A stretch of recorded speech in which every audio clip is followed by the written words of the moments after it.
healthcare is becoming increasingly specialized, and we are bringing amazing new things to market, but I don't think we're spending enough time talking to clinicians about it and helping them feel confident and giving them the tools that they need to deliver that sort of care. How could we create technology in an environment?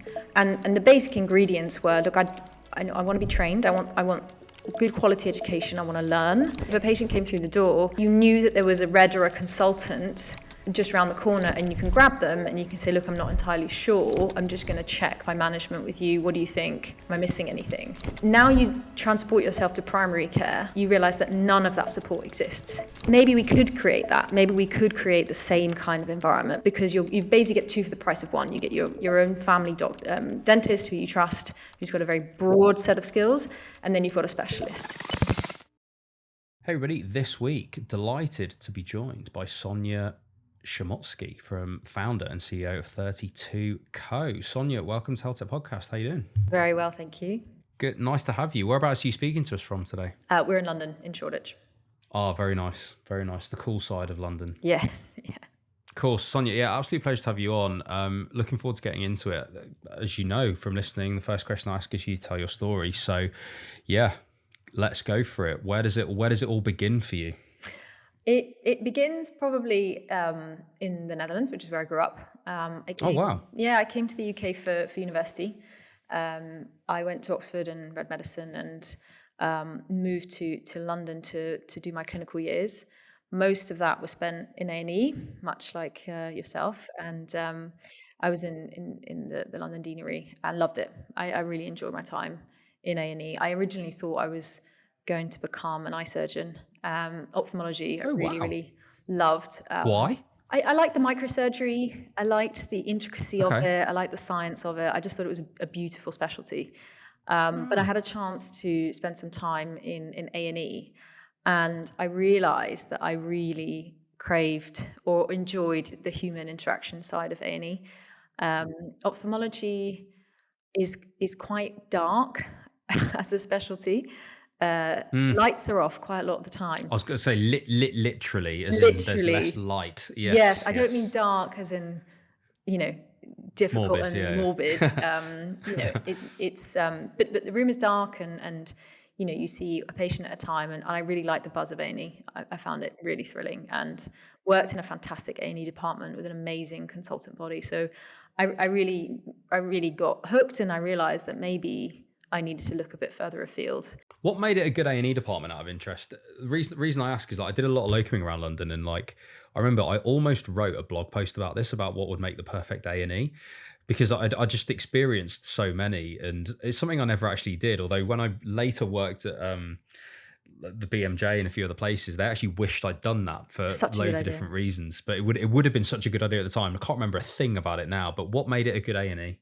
I think that as a junior doctor, what I appreciated most was a consultant body that was incredibly supportive and 100%. Very knowledgeable, and took the time to make you feel like you were welcome and be useful, and never let you feel like you were on your own. And I think this is why it's quite an important part of the journey, because ultimately where I've ended up building is to create that exact same feeling and that environment for clinicians that don't work in that kind of setting. And so that's the first time that I really started to think about, well, what does work look like for me that is enjoyable? I love medicine. I love being a doctor. I love patients. I think it's all a lot of fun. But what else could I do? I had set up an education company at the time. I was quite interested in teaching. So I taught STEM subjects, or essentially helped students who were interested in getting into STEM subjects at university. And that gave me a bit of a taste of working outside of medicine and being a doctor. I think I picked up a lot of very difficult lessons early on around how to build a company. And this was not a massive company, but what I did have to do is learn how to market and learn how to sell and learn everything that we don't get taught as doctors in medical school. And so it was not a soft landing, it was a hard landing, but it was great. It was a lot of fun. And I realized that I could do more with that learning. And so I took the decision to apply for a role in management consultancy. So I went to BCG for about 4 years. And again, a complete career pivot. Again, really enjoyed it and learned again there for the second time that when you do something new, you're going to be very bad at it for a little while, and that's okay.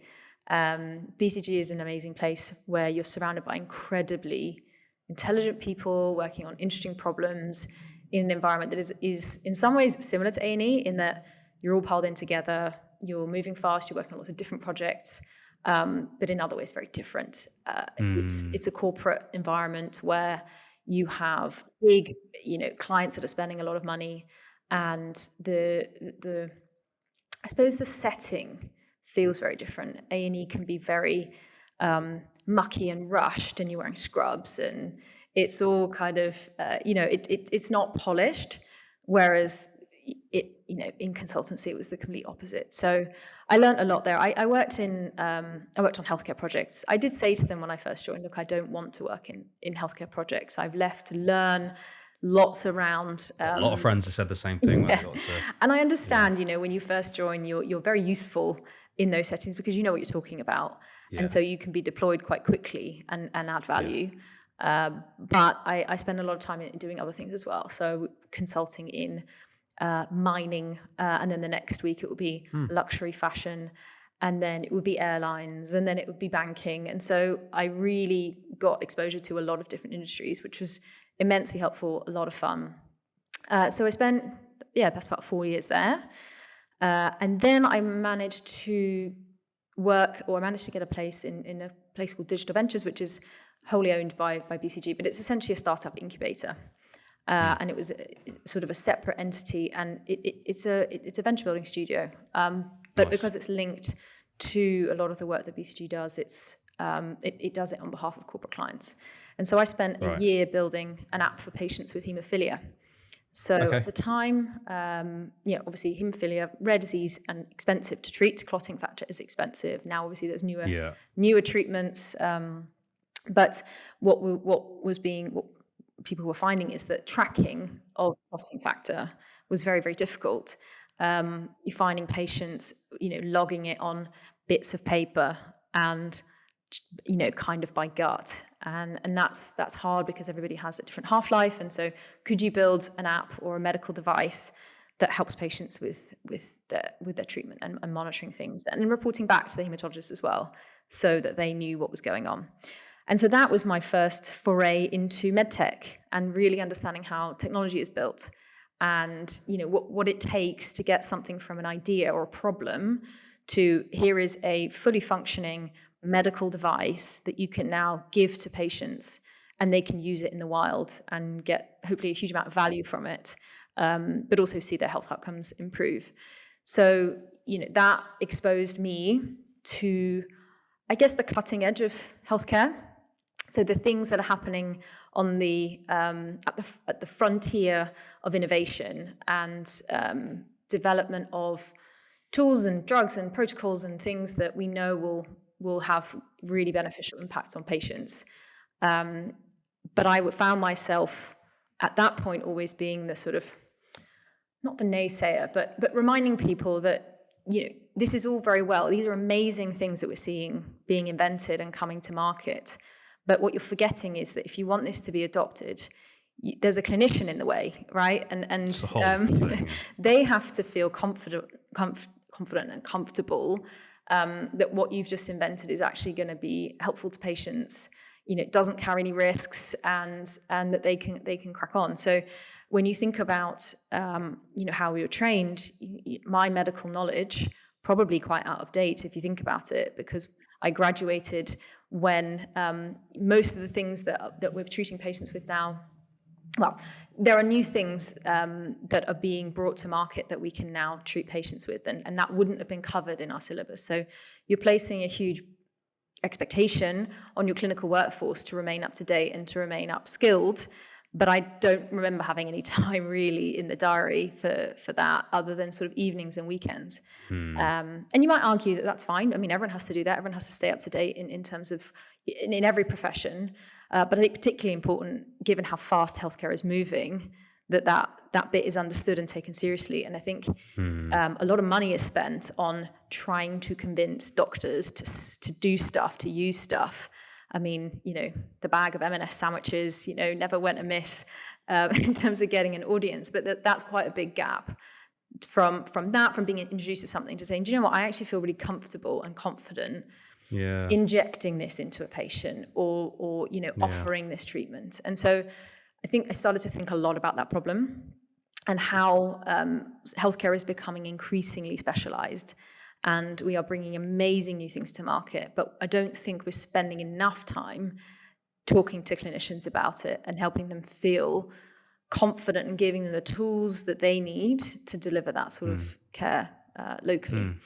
And so I left and I said, I'm going to go and do something in this space. I think I've now got a good enough perspective on what it's like on the front line. I understand healthcare systems because of my consulting experience, and I've spent time actually building tech. So if anyone now has the sort of ingredients to do something, it's me, and I should probably go and find out how to actually apply this in the real world. And so I looked around a lot, and I think I looked at medicine, I looked at areas where I felt like there were bottlenecks. And some of these are really well documented. So for example, we know that there are not enough dermatologists to look after every patient that has a dermatological problem. There are bottlenecks in fertility. There are lots of areas where I thought, if only we could do more to get our clinical workforce really, really up to speed with things that they can deliver to patients. But I also started talking a lot to dentists, and we're sort of coming off the back of COVID at this point, and dentistry was massively impacted by COVID, as you can imagine. You're very close to the mouth, and I was looking around and learning about dental specialties and the sorts of treatments that I think lots of people wanted, but perhaps there wasn't that as much access as you would like to think. And that's where the sort of the first vertical came from. So for 32Co, we're essentially an end-to-end platform that helps clinicians in primary care provide more specialist treatments. So it's as simple as that. So we talk about locally deliverable specialist healthcare. So these are the sorts of treatments where you really do want specialist input, but you don't need that in person. You could have that locally. If you got, for example, your GP to work with that specialist virtually, you didn't have to travel to the hospital or to whatever centre to see that specialist and sit in a year-long waiting list. And we talk about that specifically because I think there are areas of healthcare where you absolutely must go and see a specialist in person for practical reasons, as well as for kind of, look, we're operating on you, and I need to see the surgeon, or the surgeon needs to operate on me. And then on the other end of the spectrum, there are treatments where I think you probably can do it direct to consumer. You probably can deliver a high quality level of care without actually physically seeing a doctor. But I think those use cases are quite small. And I think we've seen lots of direct to consumer companies struggle. I think that you can probably tackle a proportion of the population, low acuity, low risk, and I think that's great. But there's this massive group of patients where, again, if we could get that specialist care delivered locally, we would increase access an enormous amount. And so starting to talk to dentists and seeing that this problem existed there too. At the time, there was a very big direct-to-consumer company that was selling orthodontic devices online. They were doing incredibly well, and at the same time, dentists were very worried because of the amount of, quite honestly, terrible outcomes that were being that they were seeing from patients just giving it a go in orthodontics. I think most people don't necessarily realize that orthodontic is a dental specialty, and it's an additional 3 years of training that you need to go through to move teeth in the mouth. And there are only 1,000 orthodontists in the UK. So if you want good quality orthodontic treatment, going online might seem like the easy thing to do, but it carries with it risk. And lots of patients did have bad outcomes, and ultimately the company went bust. So my conversation with these dentists was, look, well, you all agree that online only treatment isn't the best way forward for this specific use case. But why aren't they just coming and seeing you? Because you're a dentist, you're a trained expert. Why can't they come and see you? And it came back to the same thing as I mentioned originally, which was, look, I'm just not super confident that I can deliver the highest quality care at the standard of an orthodontist. And so, I'm not going to just give it a go unless I'm sure that I can do an amazing job. And I think that's great, right? I mean, it just shows that we're doing something right. That clinicians are making sure that they're not just gun ho and give it a crack because they can make some money. That's not what I was seeing anyway. So I said, well, look, what would it take for you to feel confident in doing this? How could we create technology in an environment whereby you would say, do you know what, I actually now can offer this to my patient base. And the basic ingredients were, look, I want to be trained. I want good quality education. I want to learn. Then I would like to be able to talk to an orthodontist. Very, very simple, right? I would like to be able to communicate with them virtually on a case so that I can be 100% sure that I'm going to deliver the same quality of care as they would. And then finally, I need a place to design the treatment and get hold of the devices and procure things. And then a whole list of other, requests came through. But those are the fundamental pillars, really. And if I now take it back to my time in A&E and why I think this felt so important was because when I was in A&E, if a patient came, and I'm sure you were the same, if a patient came through the door and you had, a head injury or a dislocated shoulder or someone's vomiting blood, you knew that there was a reg or a consultant, neurosurgeon, orthopedic surgeon just around the corner, and you can grab them and you can say, look, I'm not entirely sure. I'm just going to check my management with you. What do you think? Am I missing anything? Very normal for us to do that in A&E. We almost forget about it. Now you transport yourself to primary care and you realize that none of that support exists, right? It's just you, and your patients expect you to know everything. Obviously, patients don't really understand that you are not an encyclopedia of knowledge in every specialty.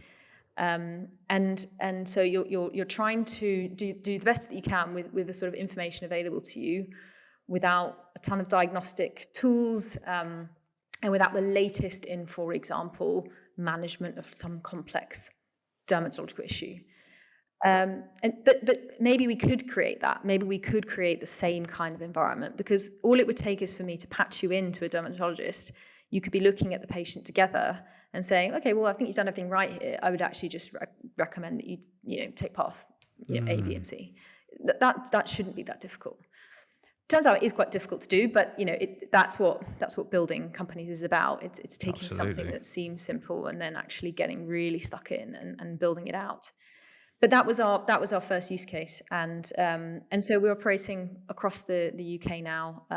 There's a 32 code clinic within 30 minutes of 90% of the population. So there's plenty of access now, and what I'm most proud of is the fact that we are not compromising one iota on the standard of care, because you basically get two for the price of one. You get your own family dentist who you trust, who's got a very broad set of skills, and then you've got a specialist. And now we're rolling that out to our next vertical, which is in sleep, which is a little bit closer to I suppose what I know, because I am not a dentist, but I've learned an awful lot of dentistry from doing this. But sleep is another area entirely where we are not, I don't think, delivering the greatest quality care across the board. And that's not to blame anyone, but we do not have that many sleep specialists in the UK.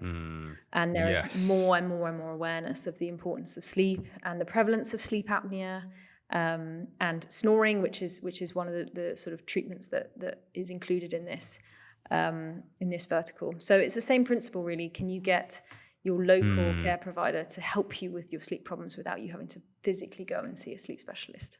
Wow, what a story. So much that I want to talk to you about. And it's interesting to me how people often try and solve the issue that they had in the world as well, and they want to create what they lacked. And it's somewhat in your story there about being in A&E, and the best part of A&E has been supported, but then you can end up as a sole clinician, completely isolated. You want to do this new thing, you're completely capable, but you just don't have the knowledge. You'd love to just pull someone around the corner, but it doesn't exist. It's an incredibly relatable issue for like all clinicians. I think anyone that's trained in definitely any system that I've been part of, incredibly relatable. I also think there's something interesting in your story even before that you talked about at BCG, and this element of needing to be the fool, and that's okay.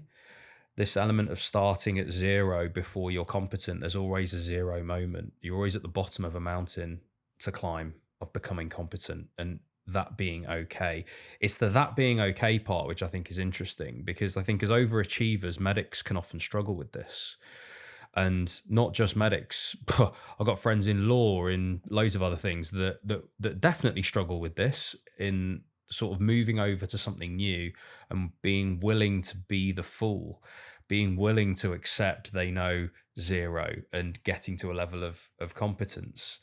And I think that's also interesting, because that needs to be explained and taught, and people need to come to terms with that in order to adopt this model that you're talking about. So rather than just outsourcing to the expert, it's actually this willingness to be the fool that's sort of baked in there, that has to actually exist first. And the willingness to be the fool is in part knowing that you are capable and having confidence, and knowing that you can be skilled up and you can teach an old dog new tricks, and all that sort of stuff is all kind of baked into this model. But it is super interesting.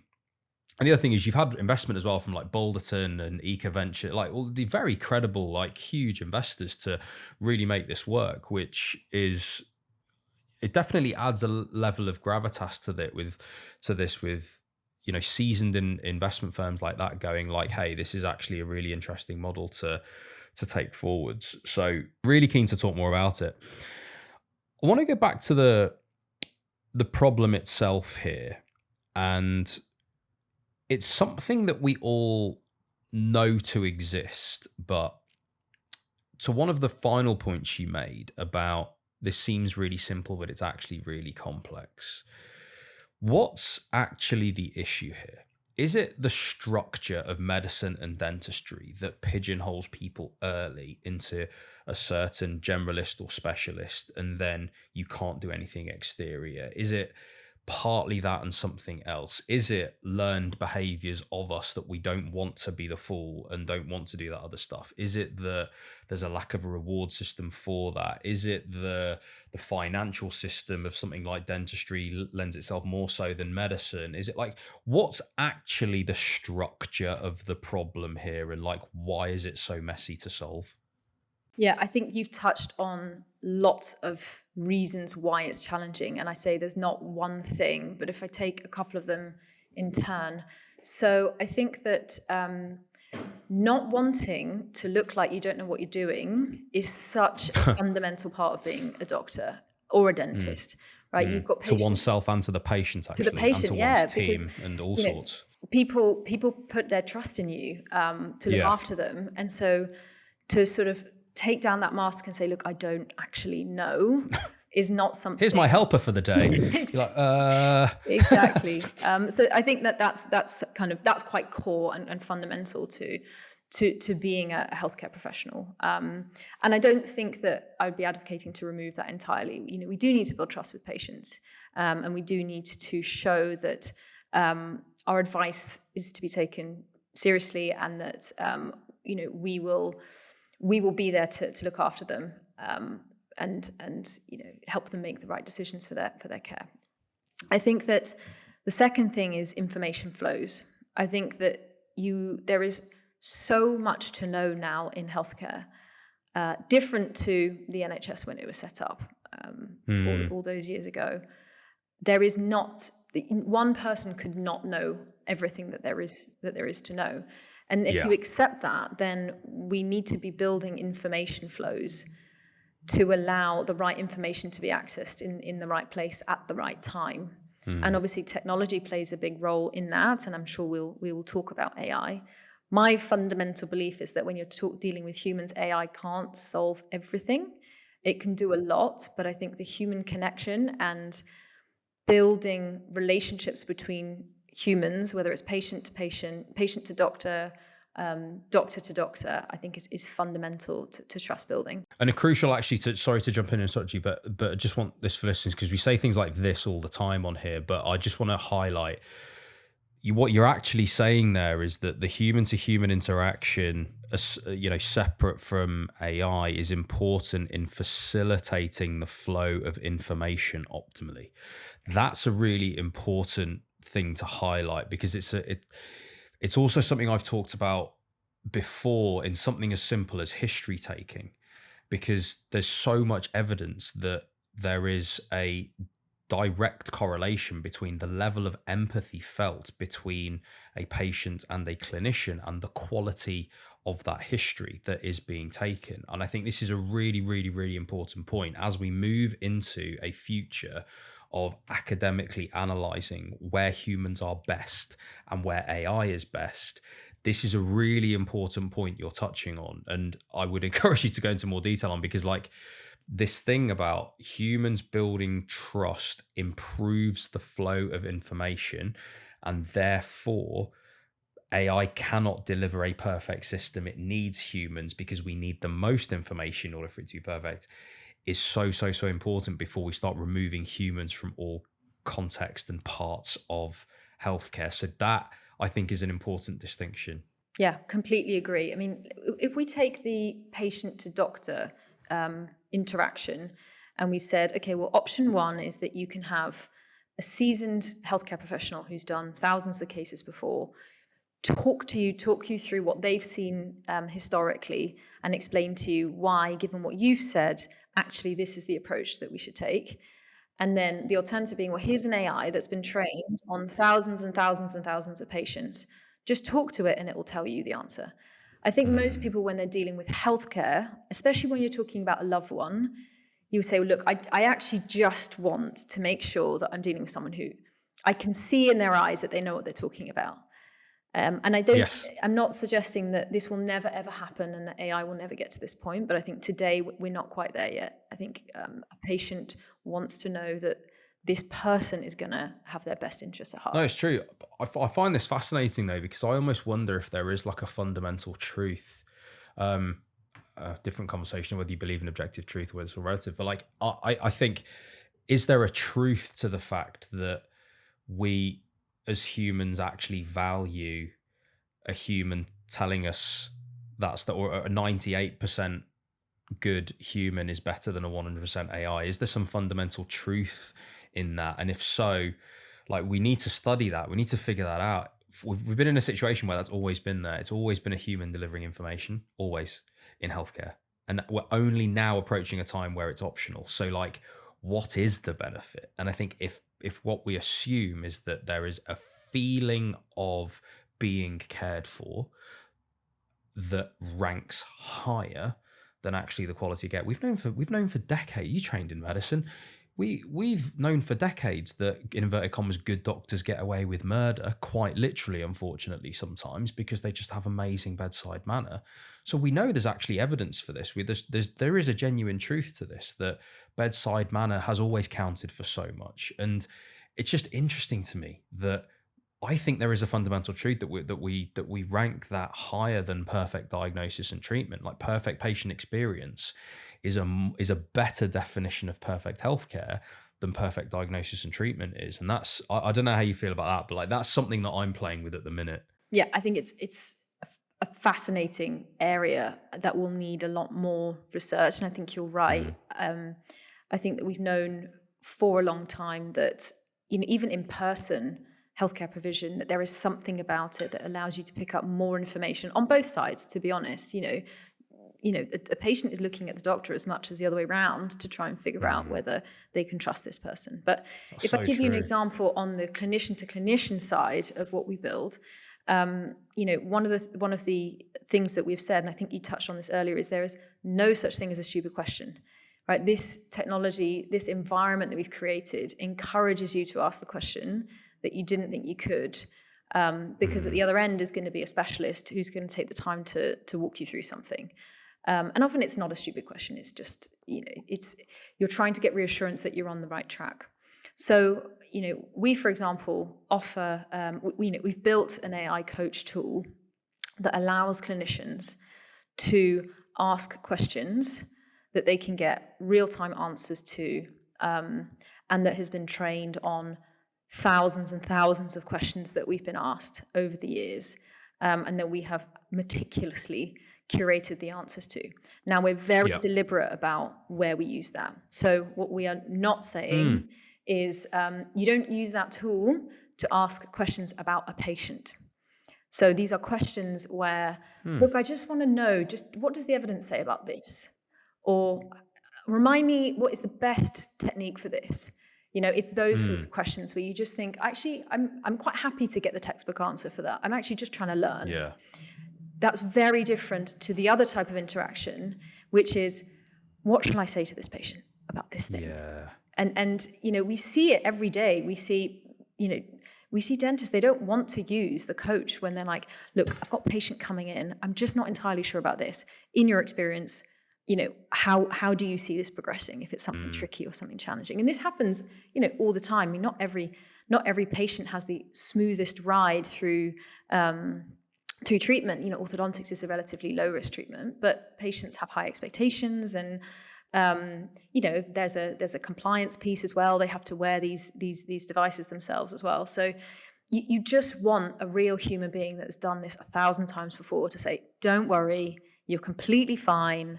I've seen this, this will resolve itself, no problem. Or 1 in 100 times saying, do you know what, you are actually right. I think we need to pause things here.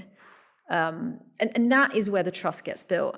I'll give you another example. When we first started working on this, I said, one fundamental principle, if I'm going to be building this business, is that patient outcomes will always be number one. It's not even a question about whether we compromise on patient outcomes.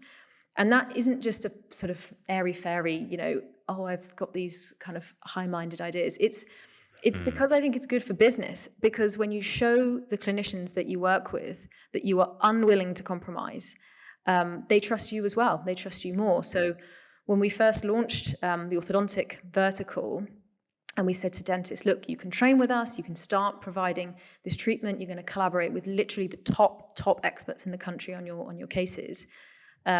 The first thing we said is, okay, well, we need to build in a mechanism for the specialist to say, I wouldn't treat this patient if I were you.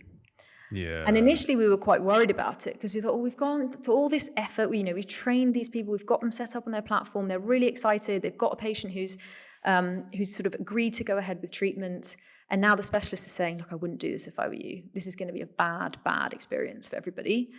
And actually it was the complete opposite. The specialist explains, here's something that I've seen, I don't really like the look of this.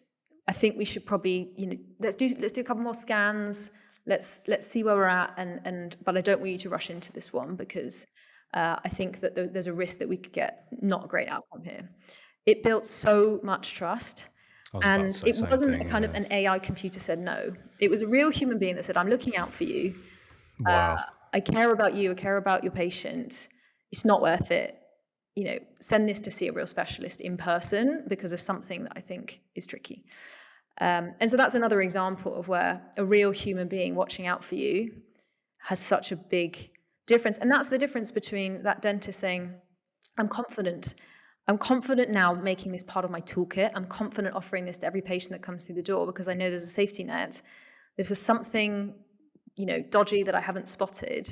I'm working with a team. We're going to do it together. So yeah, I agree with you on the AI piece. I think it's a very interesting area to figure out where it's useful and where we'd like it to be useful, but actually we're trying to shoehorn in some tech where it's not yet welcome. I like just how deliberate you've been there, like about what communication is being done, what is that spread of information, and a human is better here, definitely. And it's one thing I like about the UK health system broadly as well, that if you're going to get involved in something like you're doing, which is spanning a few different layers and actually bridging the gap between a few different people, and really it's facilitating relationship building is what you're doing. I love the fact that the UK health system will hold you to account massively, and anyone else that decides to enter this space. The UK system will hold you to account, like without any shadow of a doubt, because as you quite rightly point out, clinicians are never going to compromise on that. And if you try and push a commercial agenda over a patient care, patient outcome, quality of care agenda, you're just going to get ratted out. And ultimately, like use the word, the trust's gone. Once the trust's gone, it's over. Like there's just literally no point. So having that fail safe in there, which is it's just making sure every door is two-way rather than any door being one way towards any kind of commercial benefit. Like it's so essential in order to build the trust, which I think is just so necessary. One question I did have is, to put some color into this, could you talk through like maybe an example, a couple of examples of the types of treatments? And I know it's in dentistry, we talk a lot in healthcare here, it is still broadly healthcare. You're moving into sleep, maybe talk about it there as well. But because I imagine the vision's like far beyond this, right? Like this is going to be a system where you said it, like, you know, this is a system where primary care can then get, you know, the expertise to do more in primary care that's more specialist. I think that's a really interesting vision, which fits into so many 10-year plans and all this kind of stuff. So it's important, I think. So yeah, what sort of stuff, like what would be, just following a case through, what would that actually look like?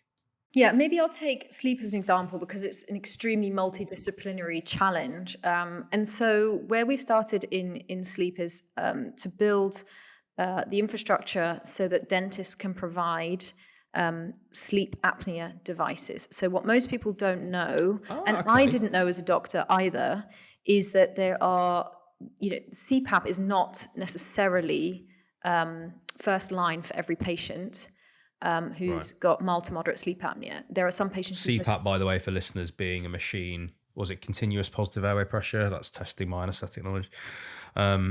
Yeah, I still remember it, still got it, etc. Yeah, the loud machine that you wear to mask that keeps a positive pressure in your airway so they don't collapse. Exactly. And sleep apnea is a condition that probably affects about 10 million people in the UK, although very, very underdiagnosed at the moment. As you can imagine, symptoms very non-specific. You wake up feeling rubbish. Groggy, I mean, that does not tell you very much, right? So lots of people live with this condition and don't know it. I think snoring is a little bit of an alarm bell. So snoring goes hand in hand with sleep apnea sometimes. But other than that, it's not well diagnosed. But CPAP masks are, you know, it's a relatively invasive treatment and not everyone gets on with them. It looks deeply unpleasant, and that's coming from an anaesthetist. From the partner as well, the sleep partner, they've got to listen to it. And so what most people don't know is that there are devices that can be worn in the mouth, that they're custom-made devices. They're NICE approved, they have been for a long time. But the problem is that you need a dentist to make it because it's a custom made, it fits around the teeth, and the mechanism of action is slightly different. It still opens up the airway, but it does it by pushing the lower jaw forward slightly during sleep. Yeah.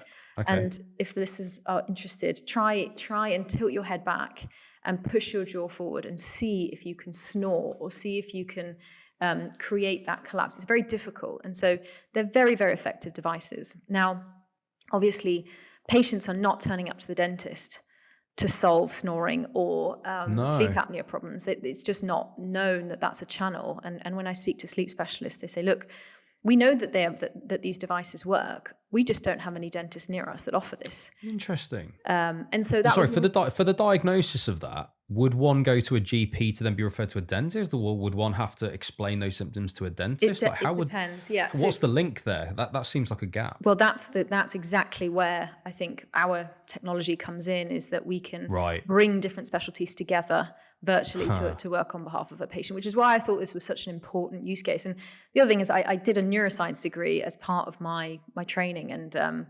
sleep was one of the areas that I was interested in. And I'd say that in the 15, longer now, years since that have passed, sleep knowledge has come a huge way, and awareness of the problem has come a huge way. But the treatment availability has not come very far at all.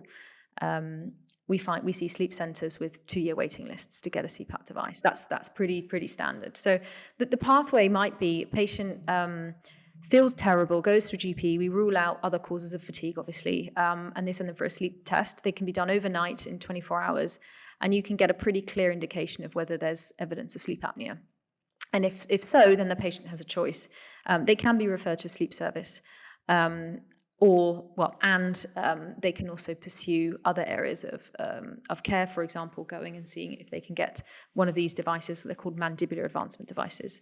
Now, the other channel is if you're someone who doesn't have a diagnosis, but you find you're snoring terribly and it's causing problems for you, it's causing problems for your sleep partner, you can get one of these devices as well for snoring alone without a diagnosis of sleep apnea, as in sleep apnea ruled out. So I guess the interesting thing about that use case is that, number one, there's very little patient awareness of the solution. Yeah. There's evidence, huge amounts of evidence that these devices do work. Doctors recognize it. But we just haven't got access, and it's this knowledge and information flow challenge again. So we apply the same model as we did in orthodontics. We say to dentists, we're going to train you. We're going to give you everything that you need in one place to be able to really, really look after one of these patients, from the treatment planning to choosing the device, to monitoring the patient remotely, to communicating with the patient.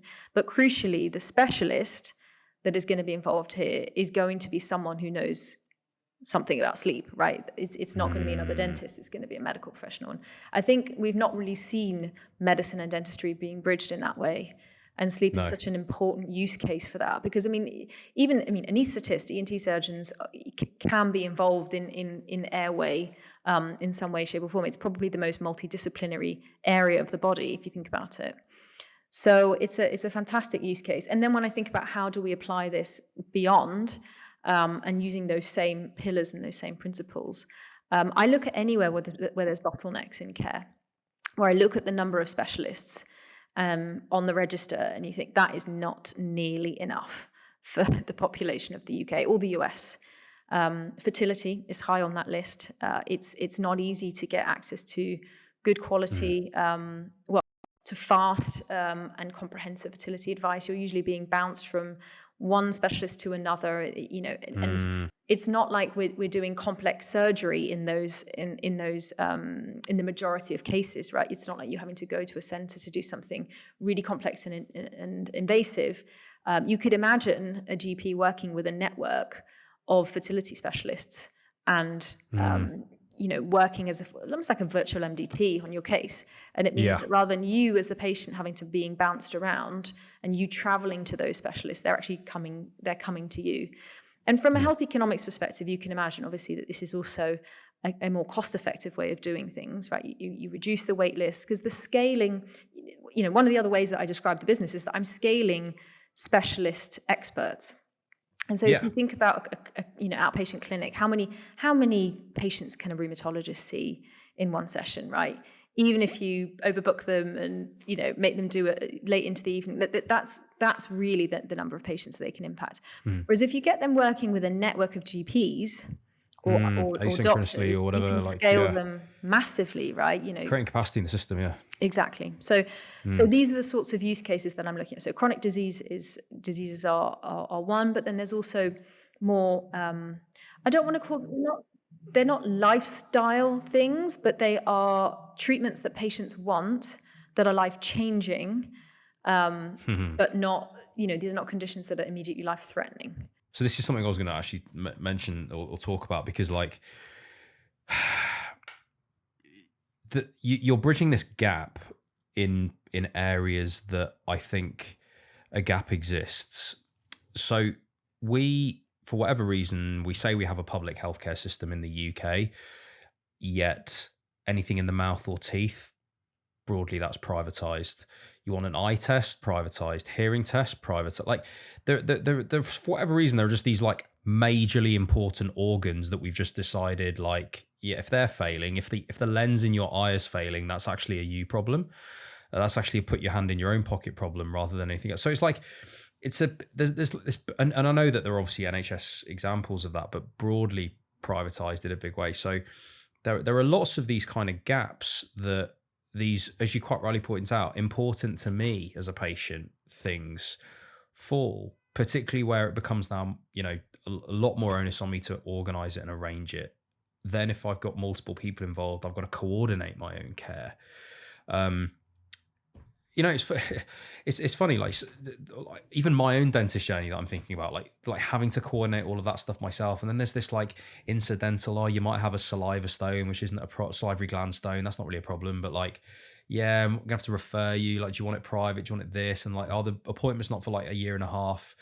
But just remember that that's okay. Like, there's all this like stuff, and it's just like, no, it's not going to kill you. Don't worry about it. Like, you could just do nothing. Like, well, now I'm just in this like no man's land. Like, no one cares about this. Like, the GP doesn't care. The oral surgeon or whatever the hell doesn't care.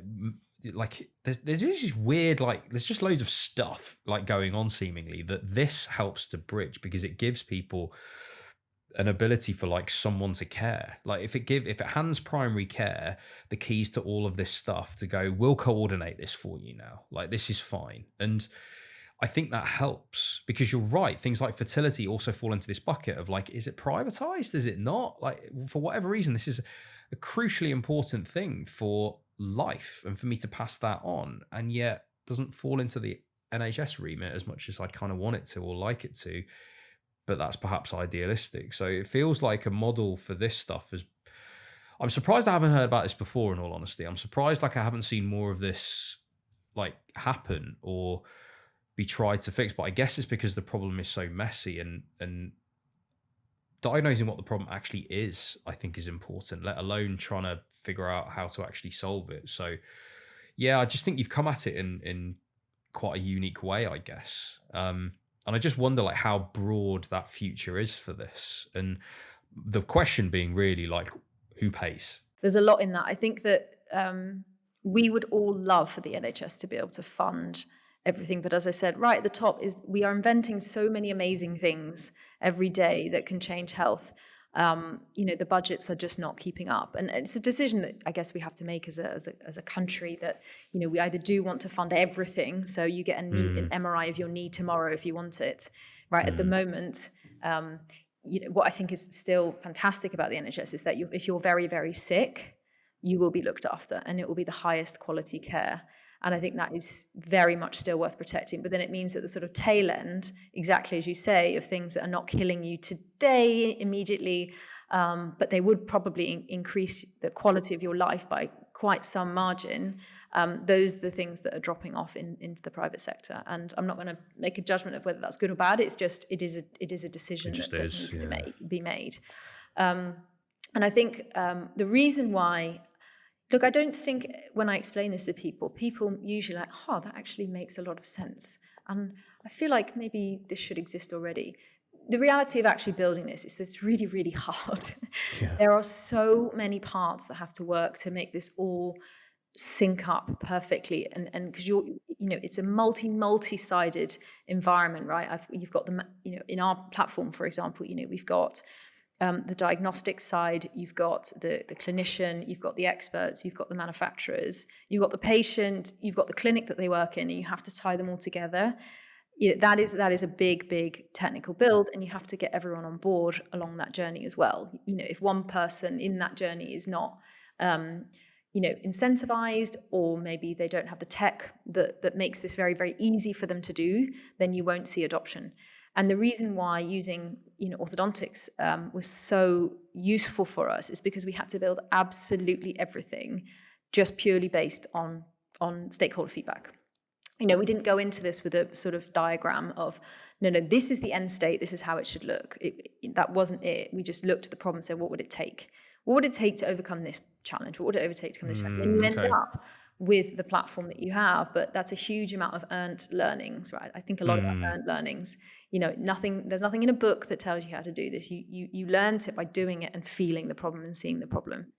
And so the next question for us is, well, how much of that is now reusable for the next vertical?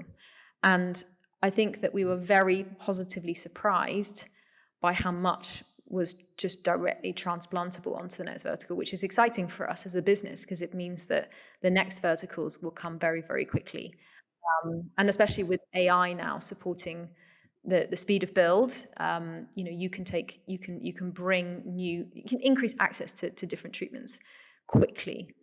And so it is an exciting time. I think for me, the question of scale, there is a question around problem is not a UK only problem, right? We've started to work with US dentists as well. And by and large, it's exactly the same. We're hearing exactly the same thing. Healthcare in some ways is very universal, right? The mouth is the mouth, whether you are in the US, the UK, or Papua New Guinea, right? That is constant. And so, and actually, how clinicians work, even if some systems are maybe more insurance-based than others, I think by and large, it's the same flow. The patient flows are the same. You're trying to achieve the same outcome. So scaling this internationally is obviously an interesting area for us, as well as scaling verticals. And then you come back to the challenge that all startups have, which is that where do you deploy resource to make sure that you're focused enough to nail it, and that you're not spreading yourself too thin. You mentioned AI before. Where does AI fit into this whole thing for you? Huge. I think for us it's been we've made a very deliberate shift to making the whole company completely AI first. And the first thing I'll say is that is not just the tech team. That's everybody needs to understand the AI tools that are being used. So when we first, for example, launched the infrastructure for the AI coach, everyone used it, from HR to operations. It wasn't a case of, this is a nice feature. This is now embedded into the DNA of the company. And it's actually more important that the non-techies adopt it than the techies. The techies will get there, right? This is their day-to-day, this is their bread and butter. And so the AI has done a few different things. It's allowed us to build faster. I think a lot of people have experienced that. I think that it has allowed us to build things for our customers that we know will either reduce workload or increase quality, or preferably both. And those are the parameters that we use. That is where we will deploy AI, where we think that there's genuine gains to be made and where a human couldn't do a better job. And then I think that from I suppose just a mindset perspective, I think we have to accept that we're in a completely new world now when it comes to how you build. And that, again, coming back to, going back to the basics and being the fool, this technology is changing every 5 minutes. So the other thing that we've definitely infused is this idea that you don't get comfortable with one piece of software, because we're changing it every 2 weeks. There's another one that comes out that's better. So you have to build to undo things that you've built and be completely okay with that. If you want to stay at the cutting edge, you have to do that. You can't just say, well, we built this last year. I mean, we've done that, and we've been like, well, it's already, it's way worse than it could be if we just updated everything. So you're not building the same way, right? You're not building in this kind of deterministic, I build it now and then it's just going to keep running. These things need to be maintained. They need to be, you need to run regular evaluations on its performance. You need to be constantly looking for new software. I think this is like a lesson for entrepreneurs everywhere. Anyone with a business, anyone leads a team. In fact, I think there is a line on the P&L and the literal money P&L, but also your kind of overall resource and time of your staff P&L that is experimentation as well. You have to, like, I've had to just accept that I'm going to spend £100 a month buying random AI platforms that I'll never use again. Like, I mean, easy, in the hundreds per month probably, in the hope that, and in the knowledge that when we get the one that's right for us, it will deliver 100x on that value in the time before the next one comes out. So there's something about all the gains to be made by being at the cutting edge of this and being in the early adopter group will only be realized by companies that are experimenting and trying. And in that, there is going to be a lot of loss of time, a loss of financing to pay for it. But in the grand scheme of things, the ROI is so unbelievably large. There's no other option. There really isn't. I mean, I've spent days like just on Lovable and like Sintra and like anyone that you can mention that has just like made any sort of waves. Like I've definitely tried and bought and like tried to experiment with. amount of custom GPTs, the amount of this, the amount of that you've just tried to build just to try and like get something done. And eventually something clicks and you're like, oh my God, now this whole podcast process is easier because all you do is export the transcript and then blah is done, like whatever it is. But then all of a sudden it starts to pay back, and it's so important. Like it really is. And yeah, good luck getting investment without that sort of stuff now. And I think it's a really good point about the grand scheme of things, because I'm reading a lot now on LinkedIn around how companies that have invested in AI yet to see a return, hasn't made any meaningful difference, hasn't generated an ROI. And I think that, of course not. This is a complete shift. Those gains will come, but there's this horrible embedding process and learning process that you have to invest in. You have to pay for it. And it means that resource will be dedicated to that rather than other things. But I agree with you. I don't think we have a choice. I really don't, especially if you're building at the frontiers. You are going to be left behind if you don't do that. But and it comes back to the earlier point of get comfortable being rubbish at something for a bit. Totally agree. It's that is just what it takes. And totally agree. I also think as well, like just to be really clear on that, like there are some days where like I'll take like a week off looking at these platforms and all the rest of it, and then so much has happened within a week that I'm then reticent to go into this. And like I'll fall into the same traps as most people. I'll end up scrolling past these videos of people that are now talking about this thing. I saw one. Okay, I'll get really real here.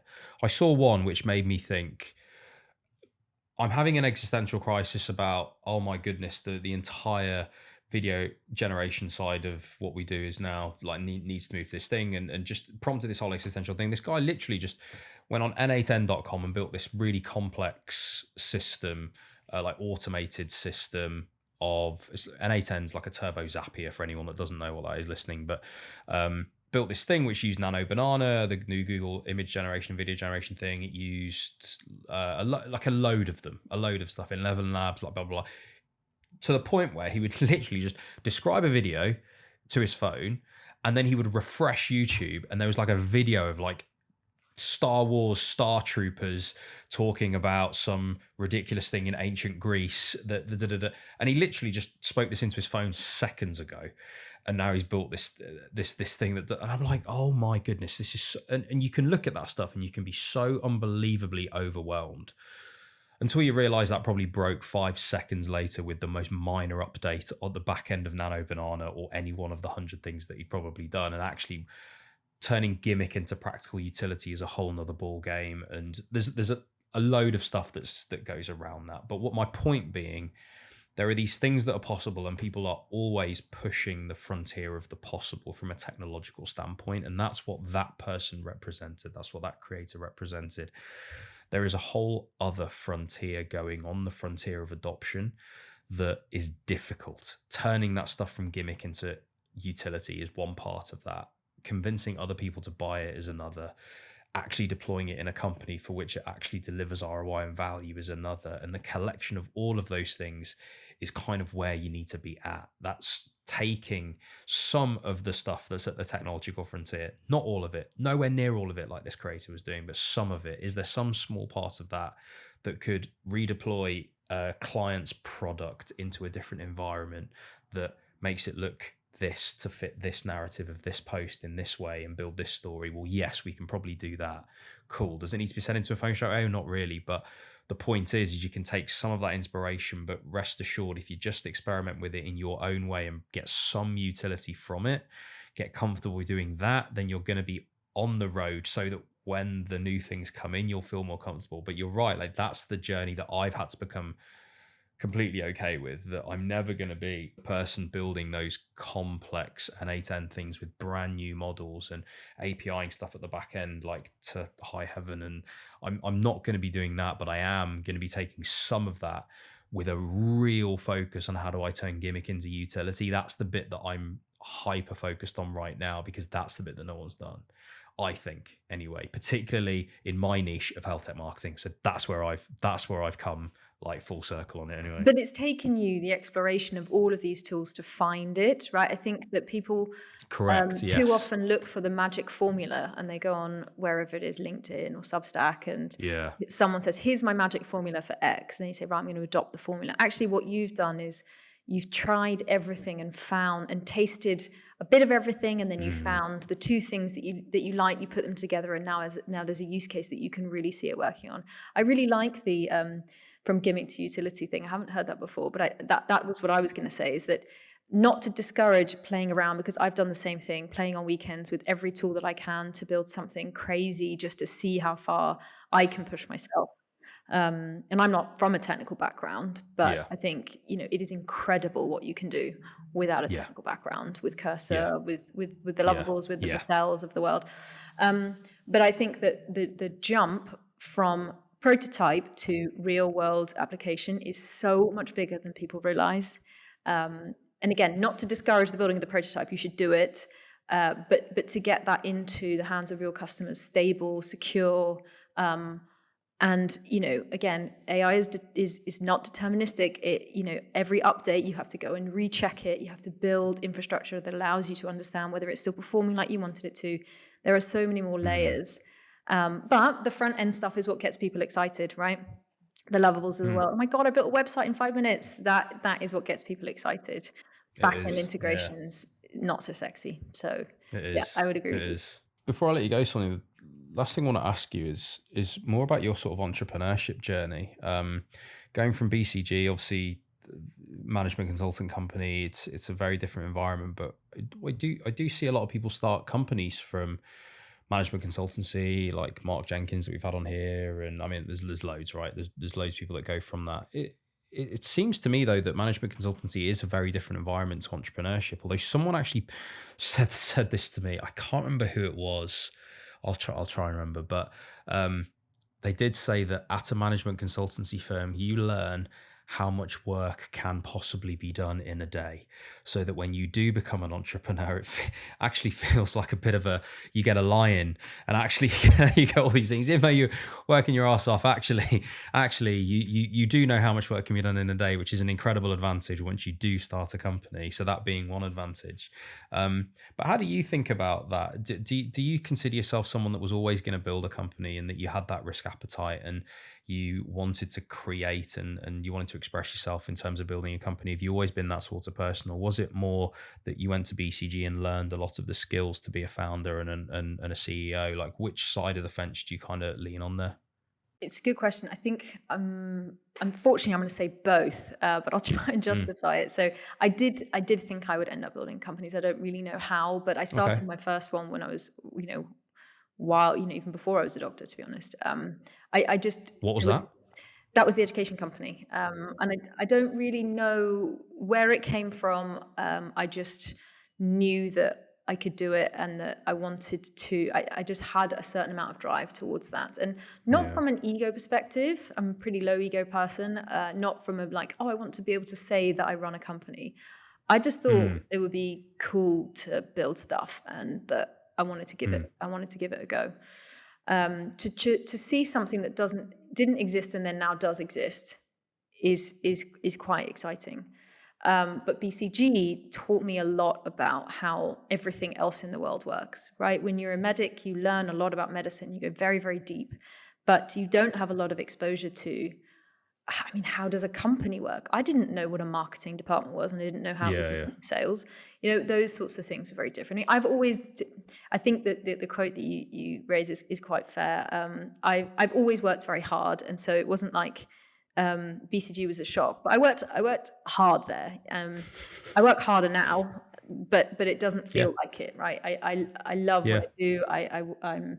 It's never a chore to be working on something where you can see that it's making a difference, and where every single week you look back on the previous week and you think, wow, we actually done a lot. That's crazy. And also the kinds of people that you can hire and that you can decide to work with in startups is very, very motivating. So you can choose to bring in the brightest, the most ambitious, the craziest, the most risk-taking people, and it just creates energy, and it creates momentum Mm. that it's very hard to, I guess, stop, even if you wanted it to. So my journey is definitely not one. It wasn't one that I laid out deliberately, where I said, right, I'm going to achieve these Yeah. learnings, and then I'm going to be ready to be an entrepreneur. I think it was a bit more organic. I think I always had it, but I did need the time outside of medicine, doing something completely different, to broaden my mind as to how work can, how work is done, how hard you can work, Yeah. and how other industries work outside of healthcare as well. And final question for 32Co. Who are you looking to get in touch with now? Like, what's on the agenda, and who that might be listening to this do you want to speak to? I think one of the things that we're trying to do is raise a lot of awareness for patients who have problems with snoring and sleep apnea. One thing that we did probably underestimated was just how many people have this problem and how desperate they are for solutions. I mean, just look at Reddit forums and you'll see, but either the partners of the person or the person themselves. So we've, so Aerox Aerox Health is the brand that is the sleep brand, and that's hopefully a destination where people that have this problem can at least see if they'd be suitable.